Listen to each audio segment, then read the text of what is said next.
this is Rev Don coming to you from beautiful Chicago. And tonight our question comes to us from WyldSilverWolf. And WyldSilverWolf has a follow-up question to an earlier vlog about the besom, or the magical broom.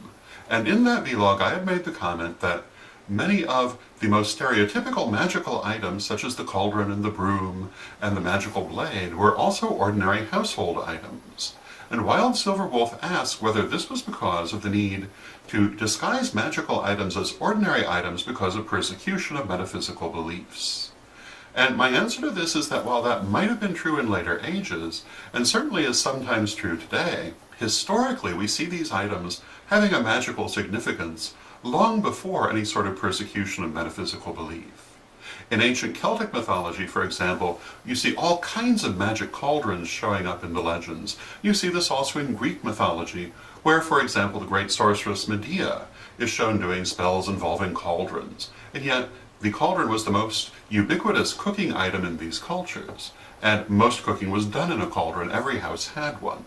You see the broom used for cleansing magic and protection magic, and yet they were in every home. And perhaps above all, the hearth, the central fire of the home, had a very sacred character in most early cultures, and yet it was part of every home and perhaps the most ordinary thing in the home, and yet also the most sacred.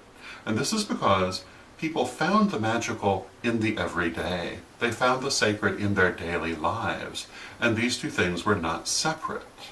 And I think this is something that we often don't make enough effort to do today. I've met people who tell me that they cannot feel magical in the city.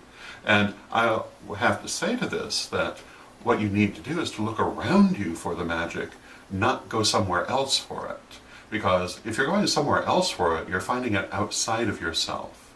But if you can find it in your everyday life, you're also finding it inside.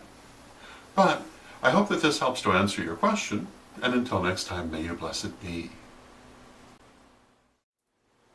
Hello, this is Rev Don coming to you from beautiful Chicago. And if you like my daily vlog, you'll love my weekly radio program, The Pagan Pundit, every Thursday night at 9 p.m. Central, 10 p.m. Eastern on the Pagans Tonight Radio Network at www.paganstonight.com. Join us as we discuss the witchness of the why, the nature of God, the universe, and everything, and bring your questions, because our show is driven by listeners' questions. I'll look forward to seeing you there, and until next time,